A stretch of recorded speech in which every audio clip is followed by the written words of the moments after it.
Morning everybody. मी बेज Patil, HM college Karad, इयत्ता 11वी कॉमर्स, विषय बँकिंग आणि बँकिंग 12वी कॉमर्स विषय बँकिंग आणि बँकिंग पेपर 2मध्ये पाठीमागच्या तासाला आपण बघत होतो वेगवेगळ्या प्रकारच्या प्रतिभूती. त्यामध्ये आपण 6 नंबरची प्रतिभूती बघत होतो, हमी. कालच्या तासाला आपण काय बघितलं तर हमीची व्याख्या बघितली, हमी म्हणजे काय ते बघितलं. त्यानंतर हमीचे पक्ष बघितले आणि हमी स्वीकारताना बँकेला येणाऱ्या अडचणी पाहत होतो. यामध्ये हमी म्हणजे काय तर तिसऱ्या व्यक्तीने कसूर केल्यास त्याचे वचन पूर्ण करण्याचे किंवा तो देणे असलेल्या रकमेची जबाबदारी परतफेड करण्याची जबाबदारी स्वीकारणं म्हणजे हमी होय. आणि ही जी हमी असते ही एक अदृश्य प्रतिभूती आहे की जी डोळ्यांना दिसत नाही, त्याला अस्तित्व नाही, परंतु किंमत असते. ती परत करण्याची क्षमता त्या व्यक्तीमध्ये असते आणि म्हणून त्याला हमी म्हटलेलं आहे. काल हेही उदाहरण दिलं होतं मी. रयत शिक्षण संस्थेमध्ये आमची रयत सेवक कोऑपरेटिव्ह बँक आहे. ही बँक परमनंट सेवकांना ज्यावेळी कर्ज देते त्यावेळी ते कर्ज इतर 2 परमनंट शिक्षक आहेत त्यांच्या हमीवर, त्यांच्या जामीनकीवर 15 लाखापर्यंत कर्ज देते. म्हणजे कोणत्याही प्रकारची दृश्य प्रतिभूती कर्जाला आच्छादन म्हणून न घेता केवळ तिसऱ्या व्यक्तीनं त्याची जबाबदारी स्वीकारलेली आहे म्हणून कर्ज देते, त्याला आपण हमी म्हणतो. या हमीचे पक्ष कोण आहेत म्हणजे जो हमीचा करार होतो त्या हमीच्या कराराचे जे पक्ष आहेत ते पक्षही कालच्या तासाला बघितले होते. एक मूळ म्हणजे बँक असते की जे धनको असते, कर्ज देते. ग्राहक जो कर्ज घेणार असतो तो ऋणको आणि हमी देणारी व्यक्ती असे हमीचे 3 पक्ष आहेत. बऱ्याच वेळेला 1 मार्काला तुम्हाला विचारलेलं आहे. बँकेला हमी स्वीकारताना येणाऱ्या अडचणी आपण काल बघत होतो. हमी स्वीकारताना येणाऱ्या अडचणी, या येणाऱ्या अडचणीमध्ये आपण कालच्या 2 अडचणी बघितल्या. कोणत्या 2 अडचणी बघितल्या तर एक अडचण आपण अशी बघितली किंवा एक त्यामध्ये बँकेला दोष अमूर्त प्रतिभूती आणि पतपात्रता. अमूर्त प्रतिभूती, दुसरी पतपात्रता.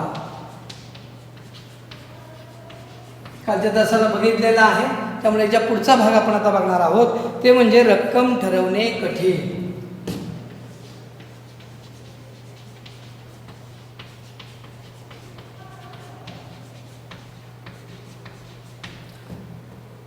एखाद्या व्यक्तीला कर्ज देत असताना कर्जाला आच्छादन म्हणून दिलेली जी प्रतिभूती असते त्या प्रतिभूतीची किंमत करते बँक आणि त्या किमतीच्या आधारावर कर्ज देते. उदाहरण द्यायचं झालं तर एखाद्या कर्जाला आच्छादन म्हणून समजा एक 5 तोळं किंवा 50 ग्रॅम सोनं दिलं तर आज सोन्याचा दर किती आहे? 50,000 रुपये 10 ग्रॅमसाठी आहे. 50 ग्रॅम सोनं दिलं तर 2,50,000 रुपयेचं सोनं असेल आणि 2,50,000 रुपयेचं सोनं बँकेला कर्जाला आच्छादन म्हणून दिलं तर बँक त्यावर 80% कर्ज देते, म्हणजे सुमारे 2 लाख रुपये कर्ज देते. हे 2 लाख रुपये बँकेनं कसं निश्चित केलं तर सोन्याची किंमत निश्चित केली आणि त्या किमतीच्या आधारावर 80% कर्ज द्यायचं निश्चित केलं आणि म्हणून 2.5 लाखाच्या 80% 2 लाख रुपये आणि बँक सहजपणे देऊ शकते. मग हे कर्ज देत असताना ही दृश्य प्रतिभूती आहे. सोनं ही दृश्य प्रतिभूती आहे आणि दृश्य प्रतिभूतीची किंमत करणं सोपं असतं. घर असेल, इमारत असेल, सोनं असेल, शेअर असतील, LIC पॉलिसी असेल, कोणतेही उत्पादन असेल, माल असेल, किती प्रकारच्या प्रतिभूती ज्या दृश्य असतात आणि ज्याला बाजारामध्ये किंमत आहे अशा सर्व प्रतिभूतीची एकूण असणारी किंमत आणि त्याच्या 60%, 70%, 80% एवढी बँक कर्ज देते. पण तो हमीच्या बाबतीमध्ये कसं आहे बघा, तिसरी व्यक्ती एक कर्जदाराला अशा पद्धतीचं बँकेला वचन देते की याला कर्ज द्या, त्यानं कर्ज परत केलं नाही तर त्याचं वचन पूर्ण करण्याचं किंवा त्याचे पैसे देण्याची जबाबदारी स्वीकारतो. हे कोण देतं? व्यक्ती देते. आणि मग ज्यावेळी व्यक्ती एखादी स्वीकारते जबाबदारी, त्या व्यक्तीनं स्वीकारलेल्या जबाबदारीवर कर्जाची रक्कम कशी ठरवायची. या व्यक्तीची किंमत, याच्या हमीची किंमत एवढी आहे 10 लाख, या व्यक्तीची किंमत 12 लाख, या व्यक्तीच्या हमीची किंमत 15 लाख, असं ठरवता येणं अवघड आहे. कारण शेवटी बँक काय करते, त्या व्यक्तीचं एकूण असणारं उत्पन्न बघते, त्या व्यक्तीचा एकूण असणारा व्यवहार बघते, हमी देणाऱ्या व्यक्तीचा व्यवहार बघते, उत्पन्न बघते आणि मग उत्पन्न व्यवहार या दोन गोष्टीची सांगड घालून अंदाजे किंवा सरासरी ही व्यक्ती किती रुपयापर्यंत या कर्जाला हमी देऊ शकते, एवढी किती क्षमता आहे त्याच्याकडं ही ठरवली जाते. हा आकडा त्या व्यक्तीच्या किमतीवर व्यक्तीला बघून ठरवला जात नाही, त्याच्याकडे असणारी मालमत्ता, त्याची व्यवहार करण्याची पद्धत, त्याची देण्याची पद्धत यावर ठरवली जाते आणि यामध्ये चूक होऊ शकते. म्हणजे बँकेनं एखाद्या व्यक्तीची हमी व घेत असताना त्या व्यक्ती 10 लाखापर्यंत हमी देऊ शकते, 20 लाखापर्यंत देऊ शकते, 50 लाखापर्यंत देऊ शकते असं बँकेला वाटलं म्हणून हमी स्वीकारली आणि भविष्यकाळात हे बँकेचं वाटणं जर चुकीचं ठरलं तर दिलेले कर्ज जर परत आलं नाही कर्जदाराकडून तर हमीदाराकडून सुद्धा वसूल करणं अवघड होतं. म्हणून त्यामध्ये कोणता दोष आहे किंवा अडचण आहे, हमीची कर्जाची रक्कम ठरवणे कठीण असते. या हमीमधला तिसरी अडचण किंवा त्याला आपण दोष पण म्हणू शकतो, अडचण किंवा दोष. चौथा आहे त्यामध्ये वसुली. आता ही वसुली करणं कसं अवघड आहे. जर मूर्त प्रतिभूती दिली, एखादी वस्तू दिली आणि त्या वस्तूवर दिलेलं कर्ज जर बँकेचं व्याजासह परत आलं नाही तर बँक ते वस्तू कायदेशीररित्या स्वतःच्या ताब्यात घेऊ शकते किंवा बँक त्या वस्तूवर स्वतःचा ताबा घेऊन कायदेशीररित्या त्या वस्तूची विक्री करून त्या विक्रीतून येणारी रकमेतून कर्ज आणि व्याज वसूल करू शकते. म्हणजे वस्तू विकता येते परंतु या ठिकाणी हमी एक अशी प्रतिभूती आहे मूर्त, ती विकता येत नाही, म्हणजे ती दिसत नाही डोळ्याला आणि ती विकता येत नाही. एवढंच नाही तर हमीचा करार हा 3 वर्षापर्यंत असतो आणि 3 वर्षापर्यंत ती दिलेली हमी 3 वर्षापर्यंत व्हॅलिड असते, कायदेशीररित्या ती व्हॅलिड वैध असते आणि 3 वर्षापर्यंत कर्जाची रक्कम जर परत आली नाही तर हमीचा करार संपुष्टात येतो. म्हणजे काय होतं, कर्जाची वसुली करणं अवघड होतं किंवा काय होतं, हमीदाराचाच मृत्यू झाला तर पैसे कुणाकडून वसूल करायचे. म्हणजे यामध्ये अनेक धोके आहेत. वस्तू ही मृत असते, वस्तू ही काय असते, निर्जीव असते, त्याचा मृत्यू होण्याचा संभव नसतो, ती खराब होण्याचा संभव असतो पण मृत्यू होण्याचा नसतो, तरी पण त्याला व्हॅल्यू असते. परंतु इथं हमीदाराचाच मृत्यू झाला तर दिलेलं कर्ज वसूल होऊ शकत नाही. आणि म्हणून पुढचं आहे की हमीच्या करारामध्ये बदल झाल्यास त्याची सूचना बँकेला मिळावी लागते. हे 1, 2, 3 हे जे प्रकार आहेत ते हमी देताना येणाऱ्या अडचणी, अमूर्त प्रतिभूती आहे, पतपात्रता आजमावताना होणारी चूक आहे, रक्कम ठरवताना अवघड आहे, वसुली करताना अवघड आहे. पण हमीचा करार हा 3 वर्षापर्यंत असतो, 3 वर्षानंतर अवघड 3 वर्षानंतर रक्कम परत येऊ शकत नाही.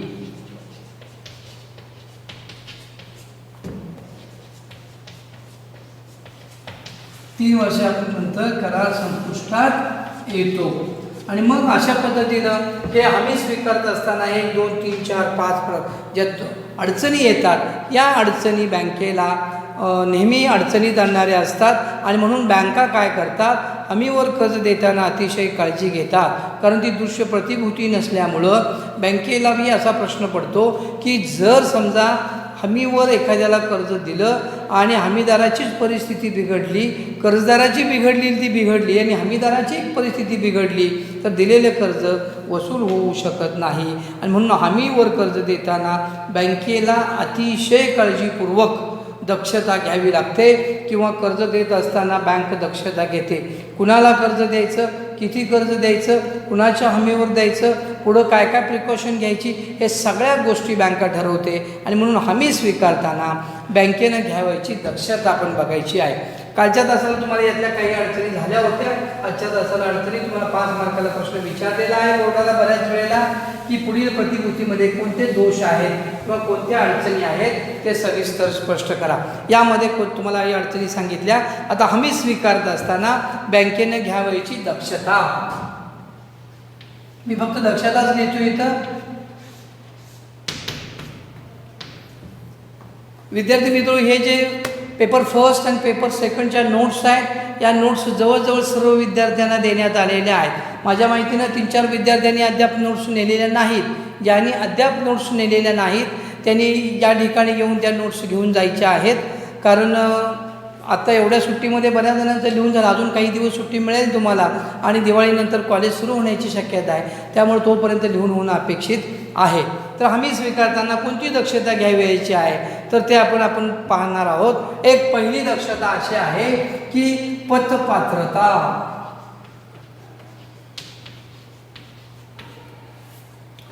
पतपात्रता म्हणजे काय?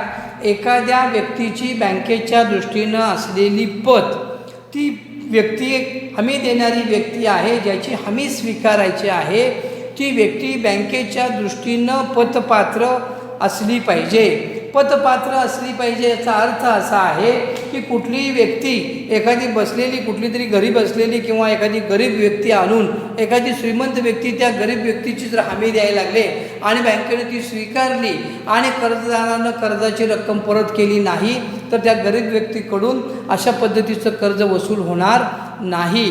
त्यामुळं हमीदाराची पतपात्रता आजमावायची, पतपात्राची खात्री करायची. कशी करायची तर बँक जी व्यक्ती हमी देते तो बँकेचा ग्राहक असला पाहिजे, त्याचं खातं असलं पाहिजे, त्यानं बँकेशी व्यवहार केलेले असले पाहिजेत, त्याची स्थावर मालमत्ता जी आहे, त्याचा व्यवसाय आहे, त्याचं वार्षिक उत्पन्न आहे, या सगळ्या बाबींचा विचार करायचा. आणि सर्वात महत्त्वाचं हे सगळं एकाकडं असलं तरी हमी देण्यामध्ये त्याची विश्वासार्हता, प्रामाणिकपणा आणि चारित्र्य या 3 गोष्टी हमीदाराच्या बघाव्या लागतात. तो विश्वासू आहे का, त्याचं प्रामाणिक आहे का आणि त्याचं चारित्र्य चांगलं आहे का. या सगळ्या गोष्टी जर चांगल्या असतील तर मग त्याच्याकडे असणारी संपत्ती आणि त्याचा असणारा स्वभाव याचं एक कॉम्बिनेशन करून मग त्या हमीदाराची पतपात्रता ठरवली जाते. ती पतपात्रता बँकेनं अतिशय काळजीपूर्वक ठरवली तरच त्या व्यक्तीला कर्ज देता येईल. म्हणजे हमीदाराची पतपात्रता बँकेनं आजमावणं गरजेचं आहे. दुसरं त्यामध्ये आहे हमी देणाऱ्याला हमी देण्याचा हक्क असला पाहिजे. म्हणजे एखादा कर्जदाराला दुसरी व्यक्ती हमी देते आणि हमी देण्याचाच हक्क नाही.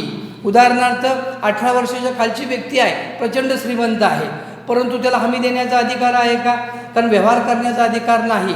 त्या व्यक्तीला हमी देता येणार नाही. म्हणजे हमी देण्यासाठी काय असलं पाहिजे, तो हमीदार पात्र असला पाहिजे. बँकेच्या दृष्टीनं पतपात्र असला पाहिजे, तसा तो कायदेशीर पतपात्र असला पाहिजे. म्हणजे त्याला हमी देण्याचा अधिकार असला पाहिजे. हमी देण्याचा अधिकार. बऱ्याच वेळेला काय होतं बघा, एखादी भागीदारी संस्था असते, पार्टनरशिप असते किंवा 3, 4, 5, 6 लोक एकत्र व्यवसाय सुरू करतात आणि व्यवसाय चांगला चाललेला असतो, त्याचे पार्टनर 5-6 असतात. तिसऱ्या व्यक्तीला कुणाला तरी कर्ज पाहिजे असतं आणि एखाद्या पार्टनरनं त्या तिसऱ्या व्यक्तीला हमी दिली, ते इतर पार्टनरना काही माहिती नसतं.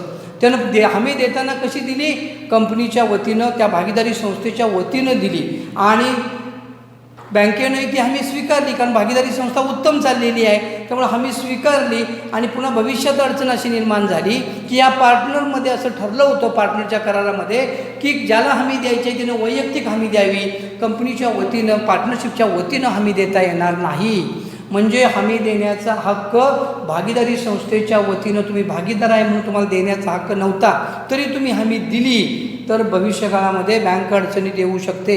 आणि म्हणून बँक हमी घेताना त्या व्यक्तीला हमी देण्याचा अधिकार आहे की नाही हे अगोदर तपासून घेते आणि मगच हमी स्वीकारते. कारण हमी म्हणजे एक प्रकारची प्रतिभूती आहे.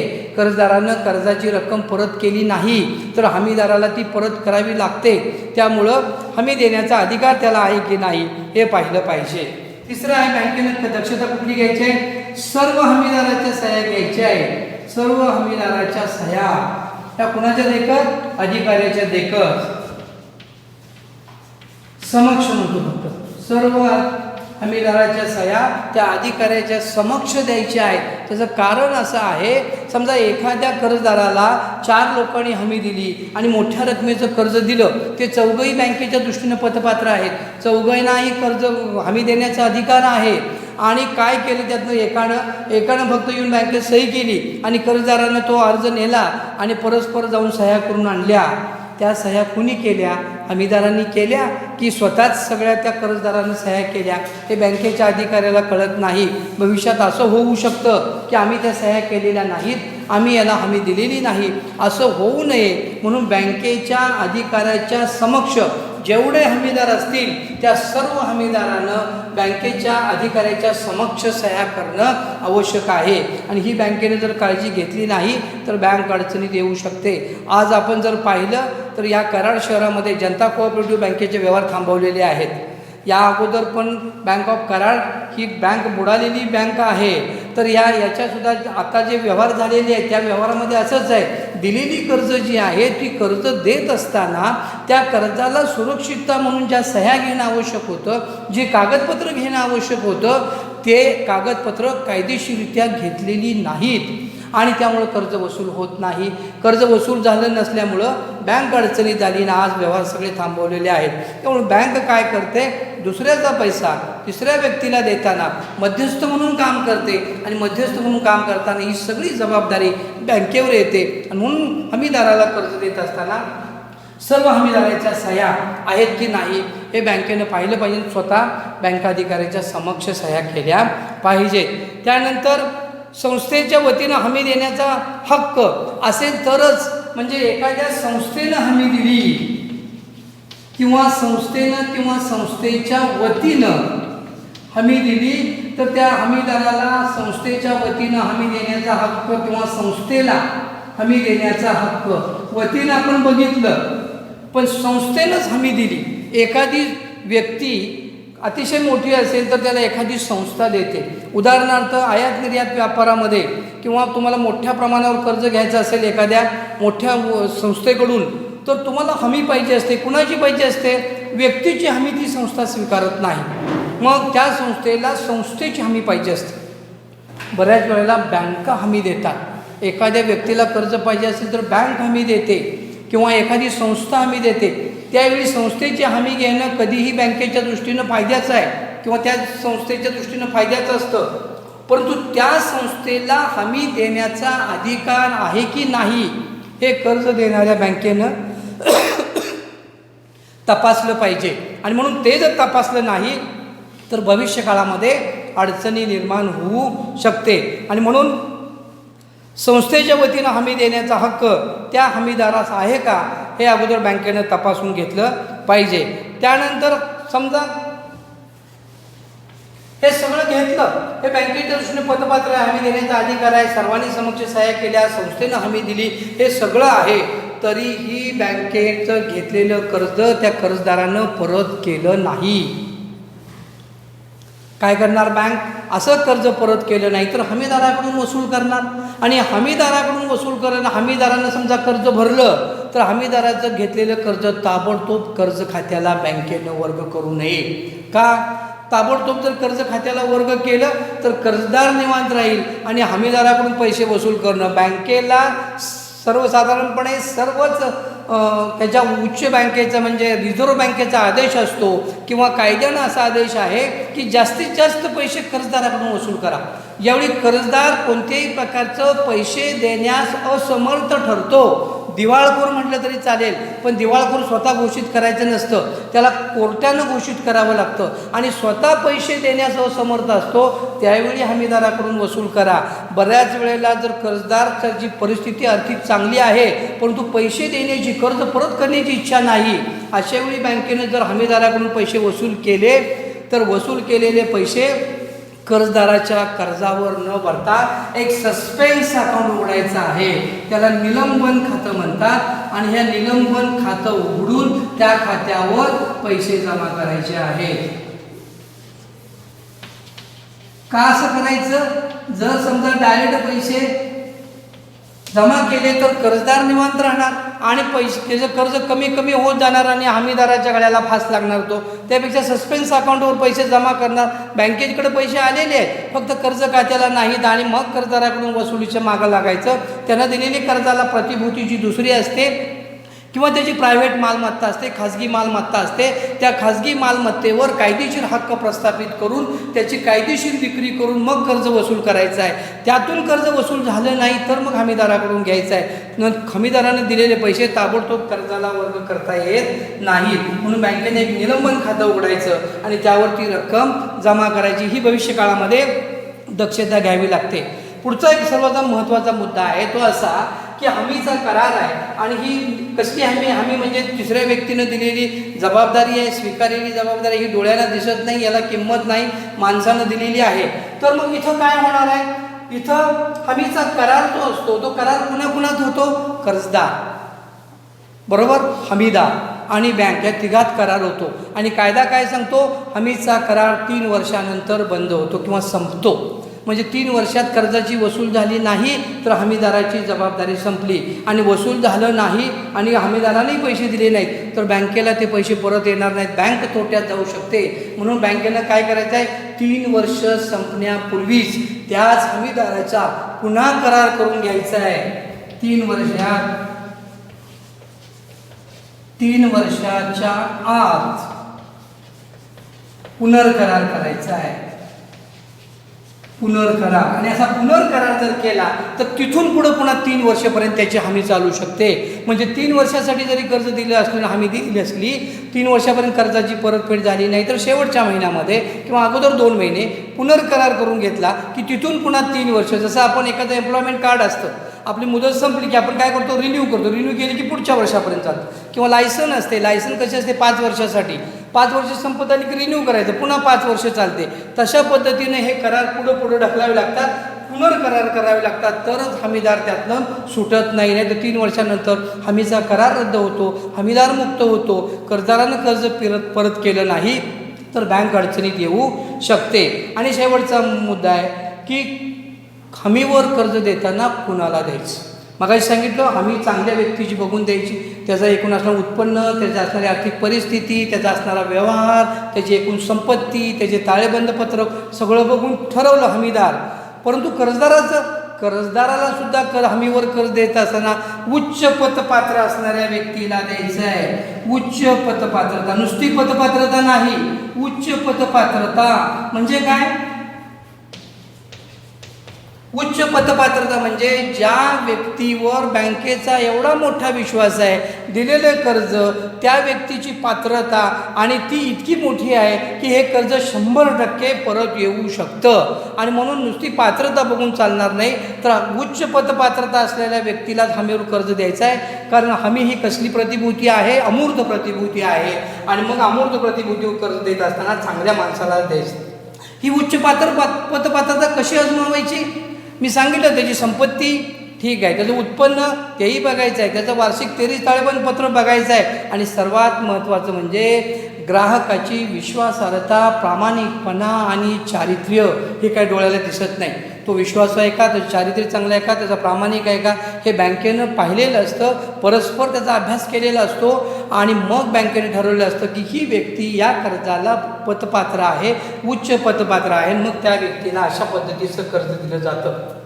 तर प्रतिभूती म्हणून हमी घेतली जाते त्यावेळी हमीच्या आपण अडचणी बघितल्या आणि त्या अडचणी दूर करण्यासाठी बँक काय करते, 1 2 3 4 5 6 7 दक्षता घेते. आणि अशा दक्षता घेतल्या तर मग हमीवर दिलेलं कर्ज बँकेचं सुरक्षित राहू शकतं. आणि म्हणून तुम्हाला 5 मार्काला बऱ्याच वेळा प्रश्न विचारलेला आहे, पुढील प्रतिभूती कर्जाला आच्छादन म्हणून स्वीकारताना बँक कोणत्या दक्षता घेतात, आणि त्यामध्ये तुम्हाला देतात गॅरंटी, हमी. 5 मार्काला 7 मुद्दे लिहिणं अपेक्षित आहे. आणि म्हणून या पद्धतीनं आपली जी 6वी प्रतिभूती आहे हमी, ती हमी आता इथं संपलेली आहे. त्याच्या पुढची प्रतिभूती आहे ती म्हणजे यंत्रसामग्री. ही यंत्रसामग्रीचा अभ्यास आपण नंतरच्या तासाला करणार आहोत. आज आपण इथंच थांबतोय. Thank you very much.